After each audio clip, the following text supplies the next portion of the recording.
नमस्कार, जय हिंद साथियों। किससे भारत की आज़ादी की सीरीज़ में आपका बहुत बहुत स्वागत है।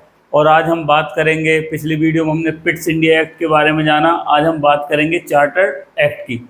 चार्टर्ड एक्ट 1793 में लाया गया था और उस एक्ट के क्या क्या प्रावधान थे, आइए जानते हैं। चार्टर्ड एक्ट द्वारा व्यापारिक अधिकारों को 20 वर्ष के लिए बढ़ा दिया गया। मतलब जो भी व्यापारिक अधिकारों संबंधित नियम कंपनी ने पारित करे थे वो सीधे 20 वर्ष के लिए बढ़ा दिए गए। 20 वर्ष तक अब यही अधिकार रहेंगे। और जो नियंत्रक मंडल हमने जाना था पिछला पिट्स इंडिया एक्ट में, जो नियंत्रक मंडल की नियुक्ति करी थी, उस नियंत्रक मंडल के सदस्यों की सैलरी भारतीय राजस्व व्यवस्था से की गई। अब आप देखिए कितना अन्याय अंग्रेजों ने उस समय कर भारत के साथ कर रहे थे कि मंडल अधिकारी ईस्ट इंडिया कंपनी की और सैलरी देगी भारत का राजस्व व्यवस्था से दी जाएगी। और जो भी विधि बनाई जाएगी, पहले यहाँ तक जो विधि बनती थी अंग्रेज मौखिक रूप से कहते थे, इस एक्ट में ये प्रावधान कर दिया गया कि सारी विधि लिखित विधि विधान बनाई जाएगी। उसके बाद दूसरा एक एक्ट आता है, यहाँ 20 वर्षों के लिए बढ़ा दिया गया। तो फिर 20 वर्ष बाद यानी 1813 में फिर एक एक्ट पारित किया जाता है, 1813 का चार्टर एक्ट 1813।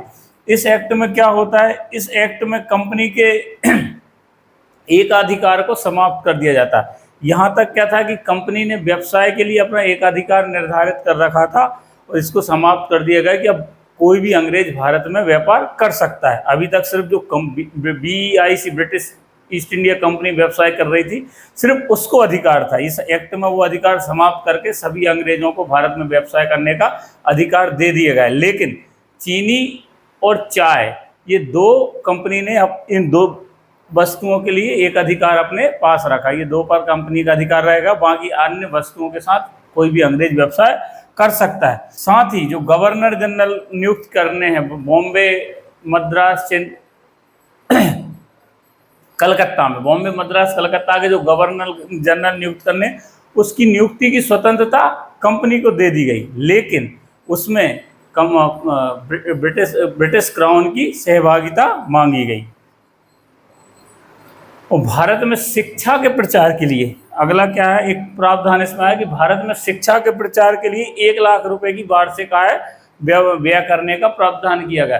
मतलब भारत से लाखों करोड़ों रुपए लूटा जा रहा है और मात्र 1 लाख रुपए वार्षिक तौर पे शिक्षा के प्रचार प्रसार के लिए भारत में खर्च किया जा रहा है। और इसी एक्ट में ईसाई मिशनरी को भी प्रचार प्रसार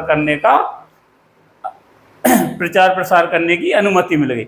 अब इसके बाद फिर 20 साल बाद इसमें भी कह दिया गया कि अब अगला कानून जो है 20 साल बाद आएगा। तो अब 1833 का जो चार्टर्ड एक्ट आएगा वो बहुत विस्तृत है और उसके जो प्रावधान है वो आज भी हमारे संविधान में उसमें से बहुत सी चीज़ें देखने को मिल जाती है। अब अगली वीडियो में हम बात करेंगे 1833 के चार्टर्ड अधिनियम के बारे में। तब तक के लिए धन्यवाद, जय हिंद।